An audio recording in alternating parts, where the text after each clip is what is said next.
Այսօր կարծիքի տաղավարում հյուրընկալել ենք Հայաստանի Հանրապետական Կուսակցության երիտասարդական կազմակերպության անդամ Էդուարդ Օհանյանին։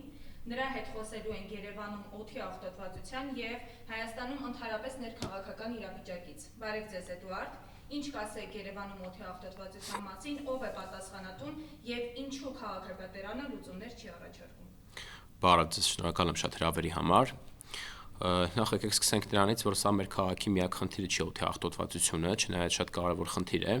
եւ այդ օդի աղտոտվածության մակարդակի մասին կան բազմաթիվ տվյալներ, եւ Հայաստանում կոնկրետ Իսպանիան այդ օդի տվյալ այդ մակարդակը, որի չափով որ աղտոտված է օդը, բավականին անթույլատրելի վիճակում է գտնվում։ Բացի նրանից, որ քաղաքապետարանը եւ այս իշխանությունները ոչ մի քայլեր չեն ձեռնարկում իրավիճակը որևէ կերպ ուղղելու համար, ասեմ ավելին, նույնիսկ կարելի է ասել, որ նպաստվում է այդ օդի աղտոտվածության մակարդակը, չգիտեմ, շատացնելը նպաստում են իրենք այդ գործողությունները, ինչով են նպաստում են անդադար շինթույլտվություններ տալով, որ չգիտեմ, օրինակ կառուցվում են բազմաթիվ նորակառույց շենքեր եւ իրականում եւ ոչ միայն նորակառույց շենքեր, այլ ընդհանրապես այդ շինարարության ոլորտում հիմա բազմաթիվ շինարարական աշխատանքներ են տարվում եւ իրականում չեմ հասկանում այդքան չգիտեմ, շենք բնակարաններ ում համար են կառուցվում, ինչի համար են կառուցվում, ոչ մեկ էլ այդպես էլ չի հասկանում եւ երբ որ օրինակ քաղաքապետարանի աշխատակիցներին հարցնում են եւ ասում են թե օրինակ ինչ կարծիք ունեք դուք այդ օդի աղտոտվածության հետ կապված եւ այլն, մասամբ պատասխանում են այդ հարցին, մասամբ փորձում են այդ հարցից ինչ որ կերպ փախչել, կան օրինակ գործիչներ, ովքեր որ ասում են, որ այո, մենք համաձայն ենք, որ օրինակ օդի մակարդակը աղտոտվածության բարձր է, բայց քայլեր ենք ձեռնարկում, մարդիկ կան, որ այդպես ընդհանրապես չեն համարում, եւ դրա համար կարծում եմ, որ սա իրականում մեր քաղաքի միակ խնդիրը չի օդի աղտոտվածությունը, կարող ենք անդրադառնալ նաեւ տրանսպորտի խնդրին, որ մշտական երևի մեր խնդիրներից է, որը որ ընդհանրապես չի լուծվում, եւ այս իշխանությունները կարծում եմ նաեւ լուծման ենթակա չի լինելու։ Տեսեք, ուրեմն քաղաքապետարանը ի սկզբանե ինչ արեց։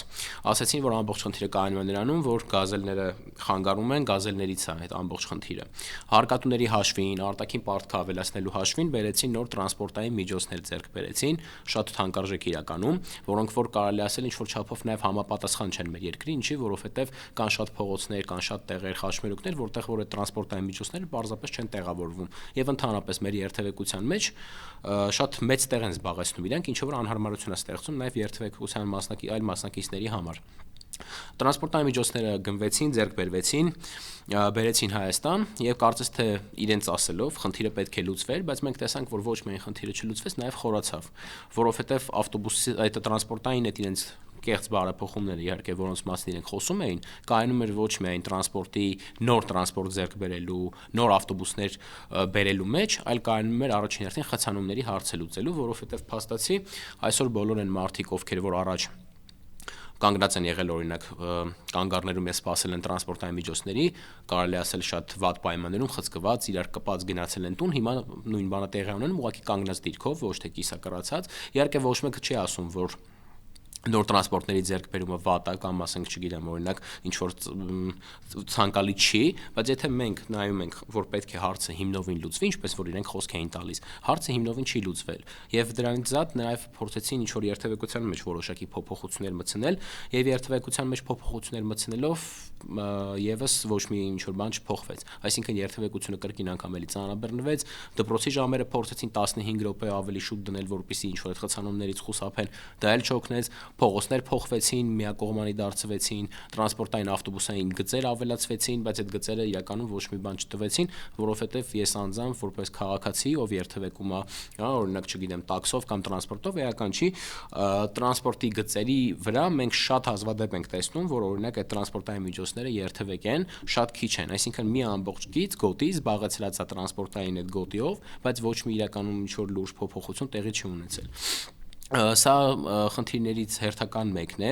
կան բազմաթիվ այլ խնդիրներ, որոնց մասին իհարկե շատ կարող ենք խոսել, նաև շատ կցանկանայի խոսեինք անկախ այս ամեն ինչից մի քիչ ավելի կարևոր խնդիրների մասին, խոսքը գնում է ներքաղաքական այս իրավիճակի մասին, որը մենք այսօր տեսնում ենք, որ տեղի է ունենում,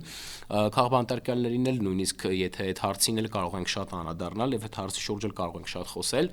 կարծում եմ հիմա ավելի ճիշտ կլինի խոսել նաև եկեղեցու մասին, որովհետեւ տեսեք, հիմա շատ մարդկանց մոտ կար թյուր կարծիք ստեղծված այն բանի հետ կապված, որ եթե այս իշխանությունները փորձում են ինչ որ քայլեր ձեռնարկել, այդ քայլերը ձեռնարկվում է ոչ թե կոնկրետ եկեղեցու դեմ, այլ կոնկրետ հոգևորականների դեմ, ովքեր որ իրենց ասելով, իրենց մեղադրանքներով հնչեցրած խառնված են ինչ-որ կոռուպցիոն սխեմաների մեջ, կան հոգևորականներ, ում որ օրինակ մեղադրել են տերորիզմի մեջ, մասնավորապես Բագրատ Սրբազանին, չգիտեմ, Միքայել Աչապահյանին են մեղադրում եւ շատ այլ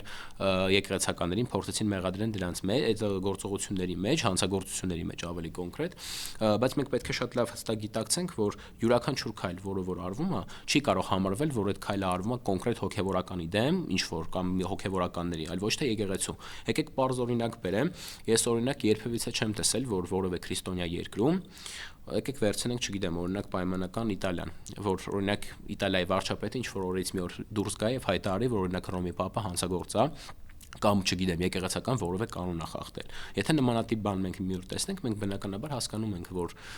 Հռոմի Պապի մասին խոսելով, օրինակ ասելով, որ ինքը հանցագործ է կամ որևէ հանցագործ ինչ-որ սխեմայի մեջ ներքաշված է, խառնված է, հասկանում ենք, որ դա հարված է ոչ թե կոնկրետ Հռոմի Պապի հեղինակությանը, այլ ամբողջ կաթոլիկ աշխարհի հեղինակությանը։ Դա հարված է հենց մեկ Իտալիայի համար։ Այսինքն նույնը հիմա տեղի ունենում է այստեղ, երբ այս իշխանությունները կանգնում են, հայտարարում են, որ ներողություն կանգնում են եւ հայտարարում են, որ կաթողիկոսը խառնված է հանցոր հանցագործ սխեմաների մեջ, կուսակրոնության կանոնը խախտել է, երեխաներ ունի, չգիտեմ, եւ ինչ ասես ասում են։ Մնացած հոգեվորականներին, ովքեր որ իրենց դեմ ինչ որ կարծիք են հայտնել կամ փորձել են ինչ որ այլախոհություն ցուցաբերեն, բոլոր այդ մարդիկ այսօր գտնվում են կալանքի տակ եւ սա ոչ այլ ինչ է, ինչ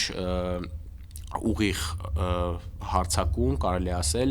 ոչ թե նույնիսկ հարցակում, այլ ուղիղ ճնշումների գործադրում է եկեղեցու դեմ, ինչը որ կարծում եմ մեզ համար անթույլատրելի եւ անընդունելի է։ Հայ-առաքելական Սուրբ եկեղեցու դեմ այս արշավները, սրբազանների ու եկեղեցականների կալանավորումները ինչի կհանգեցնեն եւ ընդհանուր առմամբ ըստ ձեզ որն է այս արշավների նպատակը, այսինքն որտեղից է ուղղված։ Տեսեք, ուրեմն խնդիրը կայանում է հետևյալում, որ եթե այսպես ասենք, եթե կարելի ասել արշավները շարունակվեն, սա իհարկե մեզ համար չի կարող որևէ լավ հետևանք ունենալ մի քանի պատճառներով։ Պատճառներից առաջինը կայանում է նրանում, որ եկեղեցին մեր ընդհանուր կյանքում շատ մեծ դեր ունի մեր պետության կյանքում, մեր եկեղեցին միշտ շատ սերտ կապ է ունեցել մեր պետության հետ, մեր իշխանության հետ եւ բազմիցս ասել եմ, որ մեր պետականության, երբ որ չենք ունեցել պետականություն, այդ տարիներին մեր կողքին է կանգնած եկեղեցին եւ ամենի բոլոր հարցերով զբաղվել են իրենք, շատ մեծ դեր ունի եկեղեցին մեր կյանքում եւ առանց եկեղեցու մեր ինքնությունը, մեր հայ հասկացությունը կարելի ասել նշանակություն չունի, գոյություն չունի։ Եվ դրանից ելնելով պետք է հասկանալ, որ եթե օրինակ մեր ճշնամի պետությունները, որ այդ պետություններով մենք շրջապատված ենք, ճշնամի պետությունները տեսնելով, որ եկեղեցի պետություն հարաբերությունները իրար հանդեպ լարված են, հասկանալի է դառնում, որ իրենց համար դա ինչ որ հավելյալ հանգամանք է, հավելյալ հնարավորություն է ինչ որ ճնշումներ գործադրելու, ինչ որ նոր բաներ պահանջելու։ Այսինքն, եթե իրենք տեսնում են, որ մեր պետությունը ու եկեղեցին համատեղ ուժերով, չգիտեմ, միամուռ ուժերով չեն փորձում պայքարել արտաքին վտանգների դեմ, այստեղ տրամաբանական է դառնում, որ իրենք կարող են անել այն ամենը, ինչ որ ուզում են, այսինքն եթե մենք չենք կարող, մենք պայքարում ենք, չգիտեմ, պետության ներսում մեր քաղաքացիների դեմ, եթե պայքարում են իրենք, այսինքն ավելի կոնկրետ, պայքարում են քաղաքացիների դեմ ներս, պայքարում են եկեղեցու դեմ, պայքարում են բարերարների դեմ, կամ ասենք, չգիտեմ, խոշորացված համայնքի, չգիտեմ, ղեկավարների հետ, դա նշանակում է, որ իրենք չեն տեսնում իրական արտաքին գործոնները, որից գալիս է վտանգ, եւ այդ արտաքին վտանգներից պաշտպանվելու համար առաջին հերթին պետք է իրենք կարողանան պաշտպանել պետությունը ներսից, այսինքն ներսում պետք է ամեն ինչ պետության մեջ պետք է լինի լավ, բոլորը պետք է փորձեն ինչ որ համագործակցել իրար հետ, բայց քանի որ այս իշխանությունները որոշել են, որ ամեն ինչ իրենք պետք է սկսեն սեփական կետից, որոշել են, որ ամեն ինչ պետք է անեն այնպես ինչպես որ իրենք ճիշտ են համարում, այսինքն երկրում հաստատել են ավտորիտար ռեժիմ, ես կարծում եմ, որ այս պարագայում մեզ համար շատ վատ եւ ծանր ցավալի հետևանքներ կարող են ունենալ, եթե այս արշավները եկեղեցու դեմ շարունակվեն։ Իսկ թոշակների, կրթաթոշակների եւ ընդհանրապես աշխատավարձի վերաբերյալ ինչ կասեք, մենք տեսնում ենք, որ չեն բարձրացնում, որևիցե մեկը չեն բարձրացնում, եւ ինչու է Նիկոլ Փաշինյանը շարունակ պնդում, որ ժողովուրդը ապրում է շատ լավ կյանքով, որ այդքան իվենթների են մասնակցում, որ բոլորը երջանիկ են, ինչ կասեք այս մասին։ Տեսեք, ուրեմն ինչ կապված է թոշակների, կրթաթոշակների, այդ կապված աշխատավարձերի, չգիտեմ, բարձրացումների հետ կապված, կարելի է հստակ ասել, որ օրինակ թոշակների հարցը, այս կարծես թե այս իշխանությունների ինչ որ մշտական թիրախային կետում է գտնվում, որ իրենք մշտապես փորձում են շեշտը դնել նրա վրա, որ թոշակները պետքա բարձրացվի, քաղաքացիները, չգիտեմ, լավ ապրեն, այդ թոշակներից երբ է թոշակ բարձրացվել, կամ եթե նույնիսկ այդ թոշակը բարձրացվել է, եկեք հասկանանք, որ բարձրացվել է ինչ-որ չնչին մակարդակով, եւ բացի նրանից, որ ինչ-որ չնչին մակարդակով է բարձրացվել, դրան համահունչ Հայաստանի Հանրապետությունում գները սկսում են աճել։ Այսինքն, եթե օրինակ պայմանական մարդը 3000 կամ 4000 դրամ թոշակի բարձրացում է ստացել, դրան զուգահեռ ավելացել են նաև, չգիտեմ, օրինակ ապրանքների գները, յուրաքանչյուր ապրանք, որը որ մարդիկ խանութից գնում են։ Այդ ապրանքների գներն էլ ավելացել։ Ինչ կապված է օրինակ կրթության հետ, կցանկանայի այս կրթության ոլորտին է նաև անդրադառնայի, ես ինքս նույնպես որպես ուսանող շատ բազմաթիվ խնդիրներ կան կրթության ոլորտում, որը որ ես ինքս տեսնում եմ, որից որ տեղյակ եմ։ Տեսեք, խնդիրներից մեկը կայանում է նրանում, առաջին հերթին, որ բուհերում այսօր կան բազմաթիվ թափուր տեղեր մնացած, 5000-ից ավելի տեղեր են թափուր մնացել։ Կան համալսարաններ, որտեղ ինչ-որ բաժիններ են փակվում, որովհետև պարզապես ուսանողների քանակ չկա, դիմողների թիվ կամ ընդհանրապես քանակը շատ քիչ է, չի համապատասխանում այն քանակին, որը որ պետք է այդտեղ բուհերում լինի, եւ այդ իսկ պատճառով օրինակ այդ բաժինները փակվում են, եւ հետեւաբար մենք հետագայում մասնագետներ չեն կարողանում այդ ոլորտում ստանալ։ Դա խնդրի մի կողմն է, խնդրի երկրորդ կողմը կայանում է նրանում, որ այդ մարդիկ չեն կարողանում գալ ստանալ կրթություն ոչ թե այն բանի համար, որ իրենք չեն ցանկանում այդ կրթությունը ստանան, կամ օրինակ իրենք համարում են, որ այդ կրթությունը իրենց պետք չի, այլ իրենք այդ կրթությունը չեն կարողանում ստանալ մի պարզ պատճառով, որովհետև Հայաստանի Հանրապետության սոցիալական կարգավիճակը քաղաքացիների եւ բուհերի վարձավճարների թիվը իրար հետ չեն համապատասխանում։ Եկեք պայմանական օրինակ բերեմ, եթե օրինակ բուհի վարձավճարը, ինչ որ չգիտեմ, միջին բուհի վարձավճարը կազմում է օրինակ 420,000 կամ 480,000 դրամ, կան բազմաթիվ մարդիկ, ովքեր որ պարզապես ի վիճակի չեն այդ գումարը վճարելու, ի վիճակի չեն ուսում ստանալու, նույնիսկ եթե իրենք աշխատեն սեփական միջոցներով, այսինքն աշխատեն, իրենք ոչ թե իրենց ծնողների կողմից ինչ-որ աջակցություն ստանան, իրենք սեփական իրենց միջոցներով փորձեն աշխատեն, իրենք չեն կարող այդ աջակցությունը ստանալ, չեն կարող այսինքն այդ կրթությունը ստանալ, որովհետև իրենց ֆինանսական միջոցները իրենց չեն ներում։ Կան նաև բազմաթիվ այլ խնդիրներ կրթության ոլորտում, կրթության ոլորտի ամենամեծ խնդիրներից մեկը հիմա կայանում են հայոց լեզվի, հայոց պատմության առարկաների, որտեղ օրինակ հայոց պատմության մեջ պատմության որոշակի իրադարձություններ պատմական փորձում են խեղաթյուրվել, փորձում են ներկայացվել այնպես, ինչպես որ մեր ճշտամի պետություններին է հարմար, որովհետև հիմա ճշտամին թելադրում է իր կանոնները, թե ինչպես պետք է գրված լինեն մեր հայոց պատմության դասագրքերը։ Օրինակ հայոց լեզվի դասագրքերում